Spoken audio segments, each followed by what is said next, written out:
Ano ba naman to? Naiinip na ako dito. Gusto ko na makipaglaban sa mga phantom gang na yan. Samayin mo tayo dito, boss.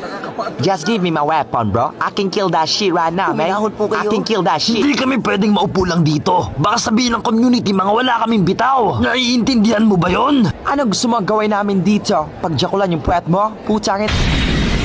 Ano yun? Maayong gabi sa inyo mga supot. Ang pangalan ko ay Zeno Zoltik. Gagi! Ano ka mo, Zoldyck? May titi sa pangalan ng pota. Kung ganun, inupahan din pala ng community mga Bisayang yan. Yung bangis. Picture ay doon. Ang ubad sa mga kawatari nakasulod na diri sa building. At ang mga asasing inupahan ng community ay wala na rin dahil wala silang mga putang inang bitaw. Kahit nasabihin pa nating armado pa ang bawat isa sa inyo, hindi pa rin kayo tatagos dahil puro kayo mga tanga. 7 segundo lang kakailanganin ko para tapusin kayong lahat. Kaya naman kung ako sa inyo, manahimik na lang kayo dahil magsisiksikan na kayo sa impyerno kapag nagkataon. Nakakatakot. Nanonood na po dito.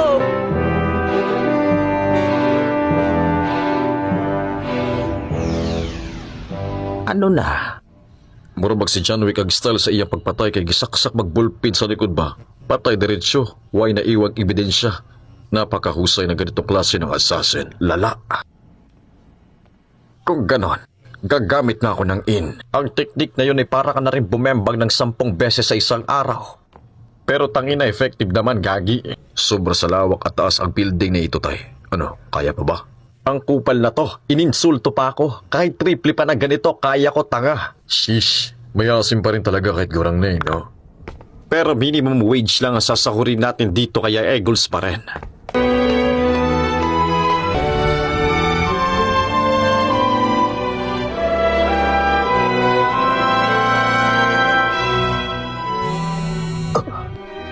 Nasaan ka ba, Kurapi ka? Paalis-alis ang pota.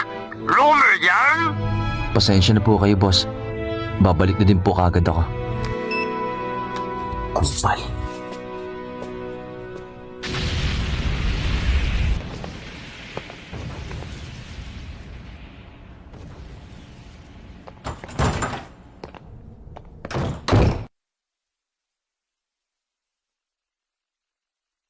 Sa Shiburidan, Silva. Naalala mo pa pala ako. Bakit naman kita malilimutan? Inistapa mo ako ng 5,000, di ba? At saka di ba ginawa mo yung bakla ko dati? Matagal na yon kaya dapat kalimutan mo na. Mag-ingat ka tayo dahil ninanakaw niya ang nenability ng kanyang kalaban. Ito ng pagkakataon ko para makapagigante.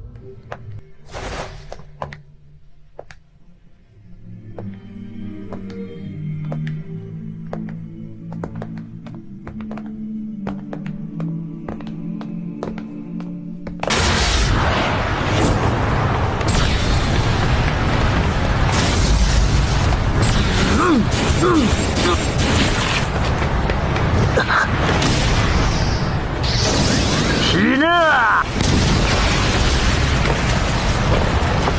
The fuck?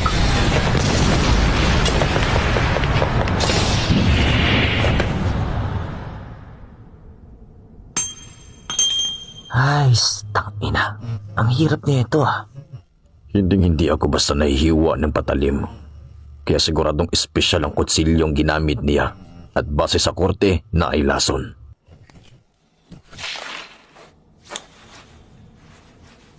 You right, son? Wala'y problema.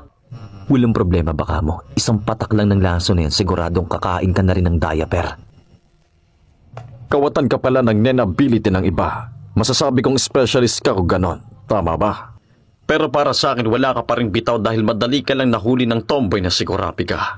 Tangina neto, tanga. Pinuno ka pa naman ng phantom gang tapos tinanggalan ka lang ng isang yobmot. Isa ka lang UI mong nilalang para sa akin kung ganon. Hindi ko alam kung saan nanggagaling ang lakas ng loob mong makipaglaban sa amin. Hindi porke specialist ka, tatagos ka na. Alam mo bata, wala yan sa NEN-type ng isang user kundi nasa galaw pa rin nila. Kaya wag mo kaming ginagago dito. Lalabanan mo kami gamit ang patalib mo. Anong balak mong gawin? Maghiwa ng rekado? Damn bro! Hey, rhyme yarn?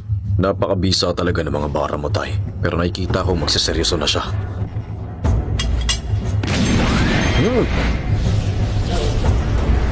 Lumikod ka lang sa akin, Silva. Dahil dehins ko siya pagagalawin, umatake ka lang kahit na matamaan pa ako.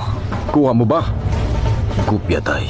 Ipaparanas ko sa bagitong ito ang kamay ng batikang Jaculero.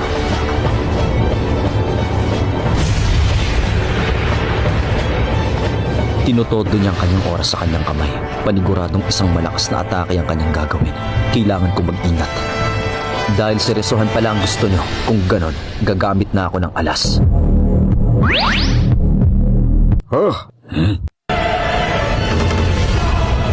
Gagamitin ko na ang tunay kong kapangyarihan dahil iba na ang mga level ng mga katunggali ko ngayon. Ano yan? Isang trapal? Gagawa ba siya ng tent? Tabang-tama lang yan dahil ikaw ang paglalabayan dito mismo ngayon. Hindi mo na to kapanahunan, tanda. Ang dapat sa'yo magretiro na. Hayaan mong ako na ang gumawa nun sa'yo. Nang sa ganon, hindi ka na mahirapan pa. Aaminin kong napahanga ako ng bagitong ito. Pero, walang wala ka pa sa kalingkingan na mga kaya kong gawin.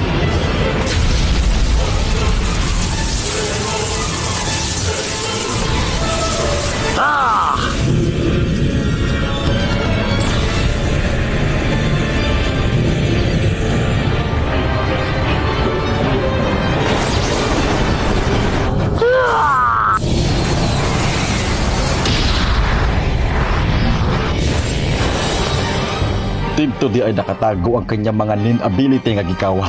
Kanang libro na hawak niya ay gawa din mismo sa nin. Pero kailangan niya hawakan ang kanyang libro habang umaatake. At hindi pwedeng maisara. Ito ang kapalit ng iyang nin ability. Base sa akong obserbasyon, sige lang siya modagan. Ginagawa niya ito para makalapit sa akua. Dahil pang malapitan na atake ang hawak-hawak niya na tila. Akala mo ba makalapit ka sa akin? Hindi ko yun hahayaan na mangyari kaya ang gagawin mo lang ipatakbo-takbo ka lang dyan.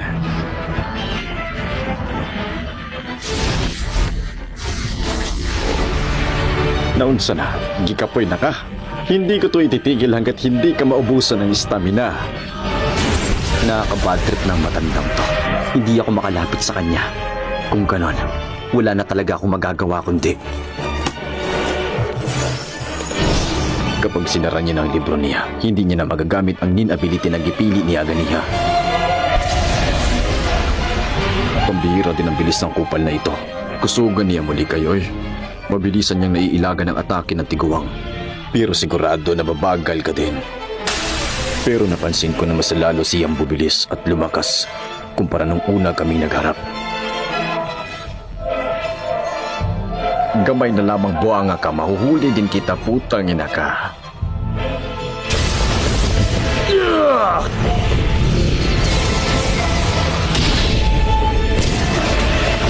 Huli ka, Balbon!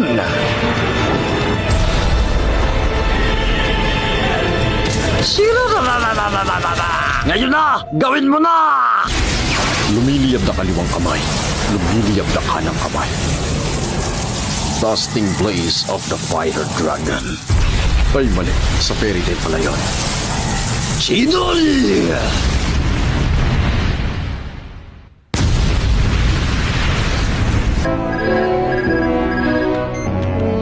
Ikaw ba to, Ilumi? Yes, Papa. Nandiyan ba yung kliyente ko?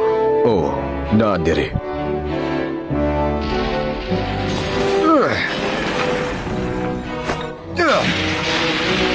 Teka, naglalaban pa rin kayo dyan? Baka naman tinuluyan nyo na yung kliyente ko, ha? Mabuti naman at muntikan lang. Pasabi naman sa kliyente ko na tinapos ko na ang 10 doon. At oo nga pala, pasabi na rin na sinend ko na yung number ko sa GCash. Pasend na lang kamo ng payment ka sa akin. Pukid ang inang rayuma to. Ay, pambihira naman. Buenas ka't nakaligtas ka sa amin. Kung ganon, hindi nyo na ako tatapusin. Ang 10 doon na nag-utos sa amin para gawin yon. Gayong pinatay na sila ni Ilumi, wala na rin kami kliyente. Sa madaling salita, wala ng bisa ang kontrata. Danes ka na target, G. Ganun ba? Sayang naman kung ganon. Alam mo, tanda, bihira lang ang pagkakataong ganito. Mukhang hindi mo naiintindihan, bata. Hindi personal sa amin ang pagpatay. Hindi kami ganon. Ito'y parte lamang ng aming hanap buhay, kaya walang personalan. Kumikitil kami hindi para maglibang, kundi para pumaldo. Pero may gusto lang akong sabihin. Alam nyo ba na inupahan ko si Ilumi para patay ng 10 doon? Matik yan, syempre, alam namin yon. Pero kasi dilihensya niya kasi yun at ito naman ang dilihensya ng sa amin. Nagsiservisyo kami ng maayos para sa aming mga kliyente. Nauunawaan ko ang bagay na yan. Pero pwede ba akong magtanong kung all goods lang? Sige, ano ba yan? Kung naglaban tayo ng 1v1, sino sa tingin mo sa atin ang mananalo? Tangina basic na tanong ang puta. Siyempre ako. Pero paano tayo magkakaalaman kung puro takbo-takbo lang naman ang ginagawa mo kanina?